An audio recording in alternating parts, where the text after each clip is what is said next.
Reports no சொந்தங்களுக்கு வணக்கம். இன்று நம்முடன் இணைந்திருக்கும் சிறப்பு விருந்தினர் அரசியல் விமர்சகர் ஓமாமொழி ஜெயராமன் அவர்கள். வணக்கம் சார். சார், தொடர் நேரலை பார்த்துக்கிட்டு இருக்கோம். தாவேகா 111 தொகுதிகளை முன்னிலை வச்சுட்டு இருக்காங்க. எப்படி சார் போயிட்டு இருக்கு?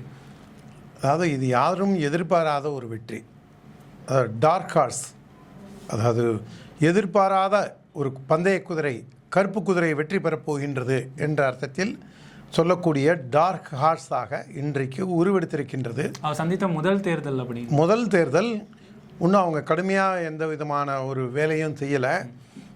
ஏதோ போனாங்க.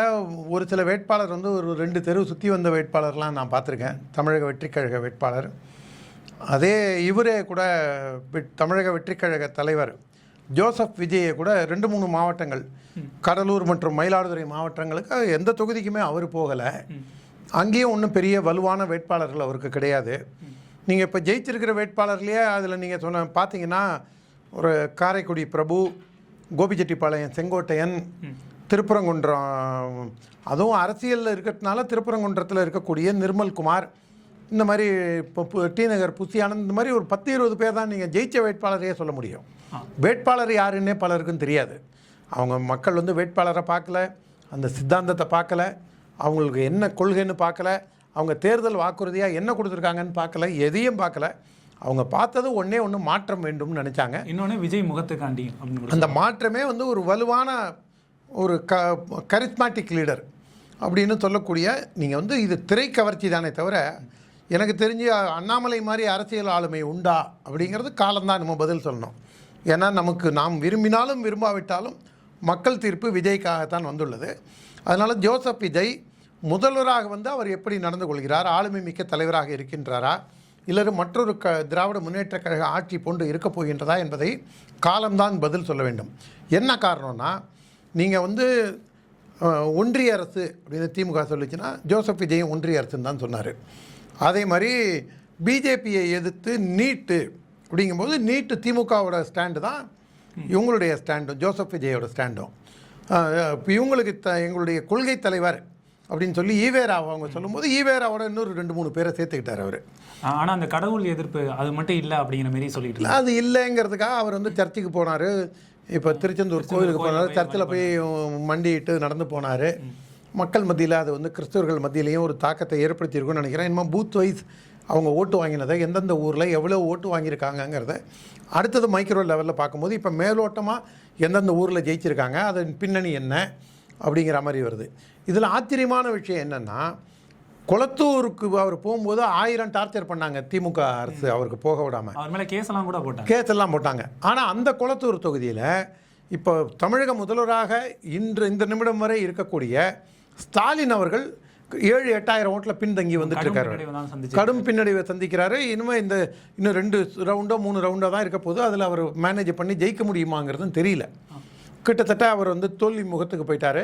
அவர் பின்தங்கி இருந்த உதயநிதி ஸ்டாலின் இப்போ தான் ஒரு 8-10,000 ஓட்டு வித்தியாசத்தில் வராரு சேப்பாக்கம் தொகுதியில். அதே மாதிரி அல்லலியா பாபுவும் அவரும் கடும் பின்னடைவை சந்தித்தவர். அவரும் இப்போ தான் மேலே ஏறி வந்துட்டுருக்காரு.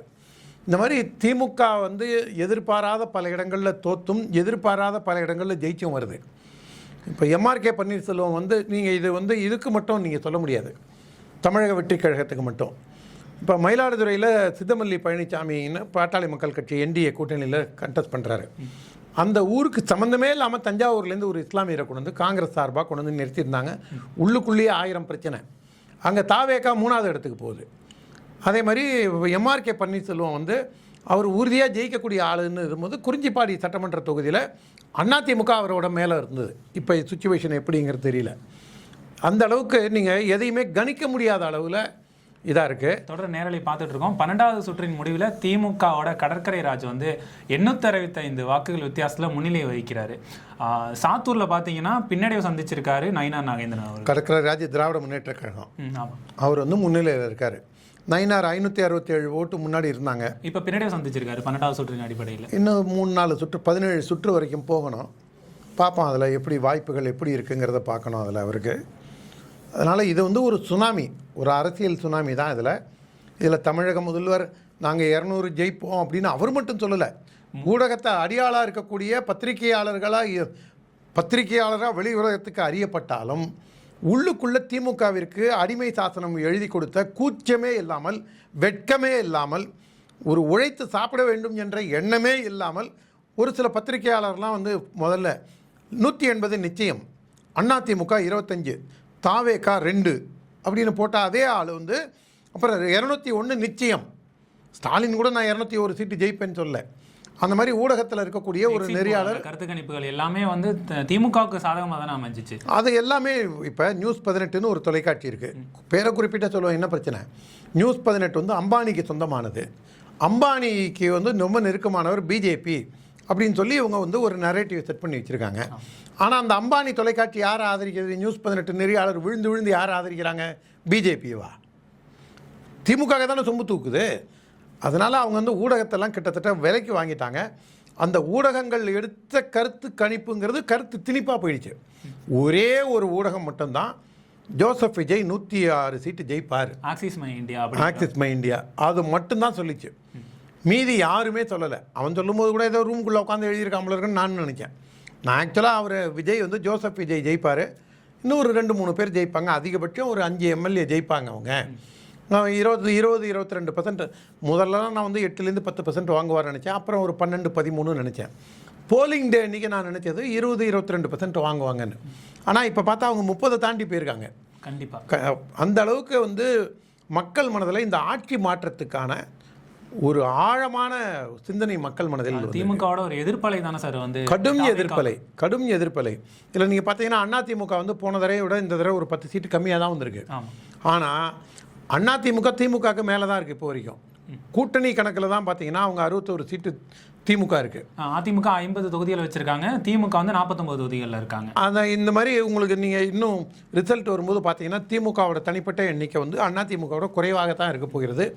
எதிர்க்கட்சியாக கூட திமுக வருமா அப்படிங்கிறது ஒரு $1 மில்லியன் கொஸ்டின். அதில் சில இடங்களில் ரொம்ப க்ளோஸ் கண்டெஸ்ட் வேறு இருக்குது.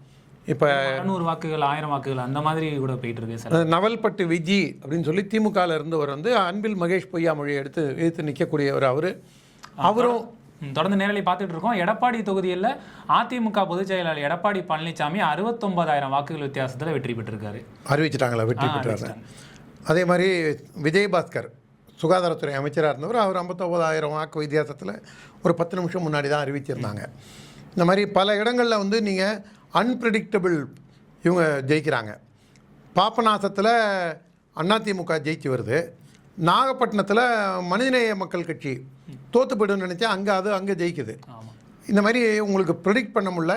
டெல்டாவில் இது வரைக்கும் வந்து பெரிய அளவில் வந்து தாவேகாக்கு அங்கே இன்ரோட்ஸ் கிரியேட் ஆகலை.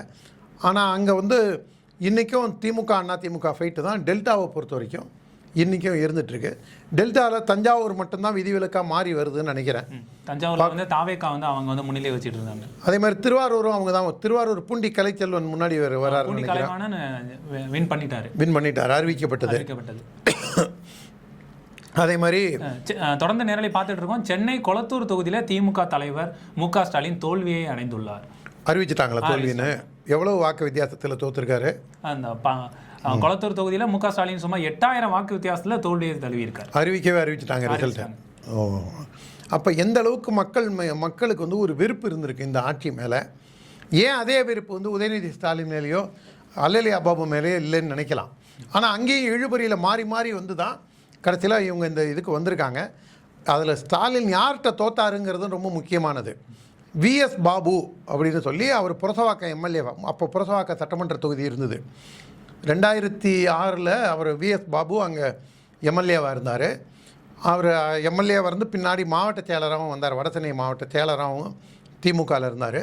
அப்புறம் திமுகவில் வந்து அந்த ஸ்டாலின் குடும்பத்தோட டார்ச்சர் தாங்கலைன்னு சொல்லி அவர் கட்சியை விட்டு வெளியேறி ஒதுங்கி இருந்தவர். அப்புறம் அதிமுகவில் போய் சேர்ந்தார். அப்புறம் அதிமுகலேருந்து தாவேகாவுக்கு போனார். இப்போ திமுகவில் எம்எல்ஏவாகவும் மாவட்ட செயலராகவும் இருந்தவர்கிட்ட ஸ்டாலின் தோக்குறாரு. அரசியலில் வெற்றி தோல்வி சகஜம், அது வேறு. ஆனால் நாங்கள் 200 சீட்டு ஜெயிப்போம் அப்படின்னு நீட்டி முழக்கிட்டு பெரிய ஒரு ட்ராமாலாம் போட்டுட்டு கடைசியில் இன்றைக்கி நீங்கள் எதிர்கட்சியாக வரத்துக்கு கூட நீங்கள் ததிகணத்துவம் போடுறீங்கன்னா அப்போ மக்கள் உங்களை எந்த அளவுக்கு தண்டிச்சிருக்காங்க, மக்கள் மனதில் எந்த அளவுக்கு திமுக மேலே ஒரு வெறுப்பு இருக்குங்கிறதோட எடுத்துக்காட்டாக தான் இது திகழ்கின்றது. ஒருவேளை ஜோசப் விஜய், இது நான் சொல்கிறது வந்து ஒரு ஹைப்பத்தட்டிக்கலான இது. ஒருவேளை ஜோசப் விஜய் கட்சி ஆரம்பிக்காமல் தேர்தல் நடந்திருந்தா அதிமுக 200+ கூட ஜெயிச்சிருக்கும்னு நினைக்கிறேன். ஏன்னா அந்த அளவுக்கு ஒரு எதிர்ப்பலை திமுக மேலே ஒரு கடும் எதிர்ப்பலை, ஒரு இந்த இவங்களை வைக்கவே கூடாது அப்படிங்கிற அளவில். திமுக ஒன்று இதுக்கு முன்னாடிலாம் அவங்களுடைய திறமையில் ஜெயிச்சு வந்தாங்கன்னு யாரும் நினச்சிக்க வேண்டாம். மோடி மேலே ஒரு வெறுப்பை, பிஜேபி மேலே ஒரு வெறுப்பை கட்டமைச்சு, கையில் ஊடகங்களெல்லாம் வச்சுக்கிட்டு வெறுப்பை கட்டமைச்சு, அந்த வெறுப்பில் வளர்ந்து வெறுப்பில் ஆட்சியை பிடிச்ச திமுக அதே அது வெட்டின குழியிலேயே அது விழுந்து கூட்டணி கட்சியும் சேர்த்து நீங்கள் மண்மேடாக வரப்போகுது. இன்னைக்கு அதைத்தான் இது காமிக்குது.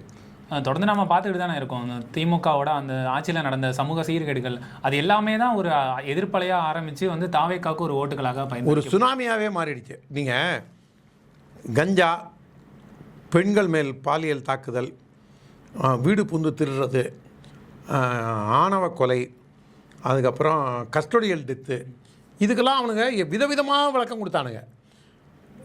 எல்லா இதுலேயும் தான் பிரச்சனை இருந்தது. லாக்அப் டெத்து என்ன திமுகவில் மட்டும்தான் இருந்ததா? லாக்அப் டெத்து அதுவும் வந்து அந்த அஜித்னு ஒரு பையனை கூப்பிட்டு போய் அடித்தே கொன்னாங்க. யாரோ எடுத்த அந்த 15 செகண்ட் வீடியோனால தான் அவன் வந்து போலீஸ் கஸ்டடியில் செத்தாங்கிறது எஸ்டாப்ளிஷ் ஆச்சு. மெரினா பீச்சில் ஒருத்தன் குதிரை ஓட்டிகிட்டு இருந்தான், அவனை கூப்பிட்டு போய் அடித்தாங்க. ஆதாரமே இல்லாதனால அவன் வந்து வலிப்பு வந்து செத்துட்டான்னு சொல்லி கேஸை மூடினாங்க. சட்டமன்றம் நடந்துட்டு இருக்கும்போதே கஸ்டோடியல் டெத்து நடக்கிறதெல்லாம் ஒரு மிகப்பெரிய அவலமான ஆட்சிக்கான எடுத்துக்காட்டு. நீங்கள் பல கஸ்டோடியல் டெத்து வந்து சட்டமன்றம், தமிழக சட்டமன்றம் நடந்துட்டு இருக்கும்போதே பல கொலைகள் நடந்திருக்கு. அதே மாதிரி கஞ்சாக்கெல்லாம் அவங்க வந்து ஒரு சர்வசாதாரணமாக கடந்து போயிட்டாங்க. அந்த கட்சிக்காரனே கஞ்சா விற்றான், அந்த மெத்தபட்டமைன் விற்றான், அந்த பவுடரை விற்றான்.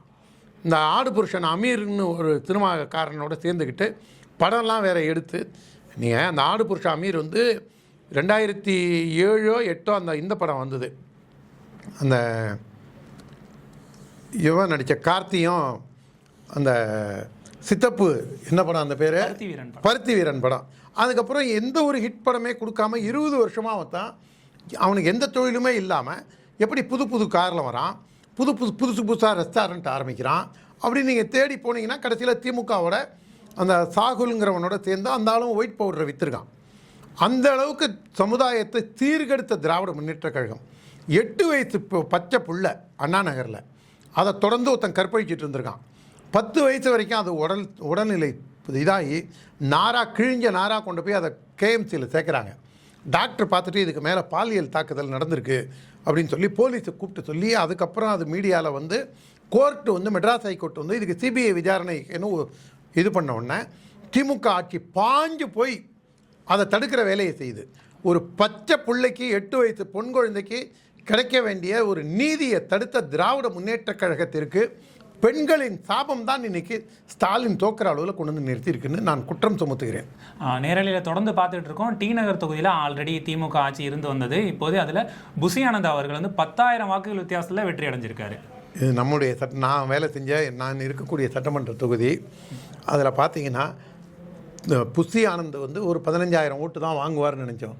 ஆனால் மார்ஜினே கிட்டத்தட்ட 10,000 வாக்கு. அதுவும் சத்யா அவர்களை வந்து கணிக்கவே முடியாமல் இருந்திருக்கு. ஆனால் போலிங் டே அன்றைக்கி நிறையா பேர் வந்து நாங்கள் விசிலுக்கு போட்டோம்னு சொன்னாங்க. சரி, நம்மளுக்கு சர்க்கிளில் மட்டும்தான் சொல்கிறாங்க, வெளியில் மக்களுக்கு வந்து எல்லாருக்குமே வந்து ஒரு பொலிட்டிக்கல், நீங்கள் ஒரு 30 வருஷம் முன்னாடி பார்த்தீங்கன்னா அரசியல் கட்சியில் இயங்குறவன் அரசியல் கட்சி சார்புடையவங்க கம்மியாக இருந்தான். அப்போல்லாம் வந்து ஒரு 30-40% தான் அரசியல் கட்சி சார்புள்ளவங்க இருந்தாங்க. காலப்போக்கில் என்ன ஆயிடுச்சு, மக்களுக்கே வந்து ஒரு 70-80% மக்களே இன்றைக்கி ஒரு அரசியல் சார்பு நிலையை எடுக்க ஆரம்பித்ததுனால ஒரு 70-80% வந்து ஒரு பொலிட்டிக்கல் அஃபிலியேஷனோடு இருக்காங்க. அதனால் டி நகரில் வந்து ஒன்று திமுக ஜெயிக்கும், இல்லை அதிமுக ஜெயிக்கும். ஆனால் உறுதியாக அதிமுக ஜெயிக்கும் அப்படின்னு நான் நம்பினேன். ஆனால் நீங்கள் ரிசல்ட்டை பார்க்கும்போது நமக்கு ஒரு அதிர்ச்சி வைத்தியமாக தான் இருக்குது. ஆமாம், சத்யா அவர்கள் வந்து டி நகரில் வந்து நிறையா பண்ணியிருக்காங்க அப்படிங்கிற மாரி நிறைய பேர் சொல்லிட்டு தான் இருந்தாங்க. நம்ம வந்து கல ஆய்வுகள்லாம் நிறைய மேற்கொள்ளும் போது ஆனாலும் வந்து தாவேகா தான் வெற்றி அடைஞ்சிருக்கு. இது ஒரு பெரிய இது சுனாமி, இது பொலிட்டிக்கல் சுனாமி. இது மக்கள் வந்து என்றைக்குமே 3வது அணியை விரும்பக்கூடிய மக்களாகத்தான் தமிழகத்தில். நீங்கள் 89லேருந்து பார்த்தீங்கன்னா, எம்ஜிஆர் மறைவுக்கு அப்புறத்துலேருந்து பார்த்தீங்கன்னா 89ல் காங்கிரஸ் கட்சி ஐயா மூப்பனார் 3வது கட்சியாக நின்று அப்போ வந்து கிட்டத்தட்ட 24% ஓட்டை வாங்கினார் காங்கிரஸ் கட்சிக்கு. அப்புறம் 96 தமிழ் மாநில காங்கிரஸ், 2001 திமுக மதிமுக தமிழ் மாநில காங்கிரஸ். அப்போ தான் லோக் பரித்திரன் ஒரு கட்சி வந்தது. அதுக்கு முன்னாடி தேர்தலில் ஐஐடி சேர்ந்த மாணவர்கள் அவங்க ஒரு கட்சி ஆரம்பித்தாங்க. அப்புறம் விஜயகாந்த் 2006 விஜயகாந்த். இந்த மாதிரி மக்கள் வந்து அதுக்கப்புறம் 2014 பாராளுமன்ற தேர்தல் மற்றும் 2024 பாராளுமன்ற தேர்தலில் பிஜேபி தலைமையில் 3வது அணி. 2014 பாராளுமன்ற தேர்தலில் பிஜேபி வாங்கினது 19% வாக்குகளும் 40 தொகுதியில் 3 பாராளுமன்ற உறுப்பினர்களும். பாண்டிச்சேரியிலேருந்து ஒருத்தர், கன்னியாகுமரியிலேருந்து பொன் ராதாகிருஷ்ணன், தருமபுரியிலேருந்து டாக்டர் அன்புமணி ராமதாஸ், 3 பாராளுமன்ற உறுப்பினர்கள் இந்த கூட்டணியில் 19% வாக்குலேருந்து தேர்ந்தெடுக்கப்பட்டு போனாங்க. 2024 அண்ணாமலை கட்டமைச்ச 3வது அணியில் 18.5% 18% வாக்குகளை 3வது அணி பெற்றது. அதில் வந்து பார்லிமெண்ட்டுக்கு சீட்டு நம்ம ஜெயிக்கலையே தவிர 82 பாராளுமன்ற தொகுதிகளுக்கு உட்பட்ட 82 சட்டமன்ற தொகுதிகளில் பாரதிய ஜனதா கட்சி 2வது இடத்திற்கு வந்து ஒரு ஆச்சரியத்தை ஏற்படுத்தியது. இப்படிலாம் இருந்த களத்தை ஒரு நடிகர் அவர் 3வது அணியாக நீங்கள் யார் வந்து நின்று இருந்தால் கூட கொஞ்சம் நாடு அறிந்த மக்கள் அறிந்த ஒரு மனிதனாக யார் வந்து நின்று இருந்தாலும் 8லேருந்து 10% ஓட்டு, சீமான் வாங்கின 8% ஓட்டே அந்த 3வது அணி தேடலில் தான் வாங்கினார் 2021. இப்போ விஜய்க்கு வந்து ஒரு தனி மனிதனாக இப்போ நீங்களே வந்து ஒரு வலுவான ஒரு 3வது அணியை கட்டமைச்சிருந்தீங்கன்னா, ஒரு உதாரணத்துக்கு சொல்கிறேன், நான் விஜயை கேவலப்படுத்துகிற நோக்கம் ஜோசப் விஜயை கேவலப்படுத்துகிறதா யாரும் நினைக்காதீங்க. மக்கள் வந்து 3வது அணிக்கு தேடுதலில் இருக்கும்போது ஒரு மக்கள் அறிந்த ஒரு மனிதனாக, ஒரு கூட்டத்தை கவரக்கூடிய ஒரு மனிதனாக இருக்கக்கூடிய ஜோசப் விஜய், நீங்கள் அவர் ஒன்றும் பெரிய அளவில் போய் எல்லா தலைவர்கள் மாதிரியும் ஊராக போய் 234 சட்டமன்ற தொகுதியும் ஒரு 30 நாளில் போய் சூறாவளி பிரச்சாரம் பண்ணார், அதெல்லாம் எதுவுமே கிடையாது. அவர் சில நாளில் ரெஸ்ட்டுக்கு போயிட்டார். பிரச்சாரம் சாயங்காலம் முடியுதுன்னா அவர் 6 மணிக்கு மேலே வெளியிலேயே வந்து யாரும் பார்த்துருக்க முடியாது.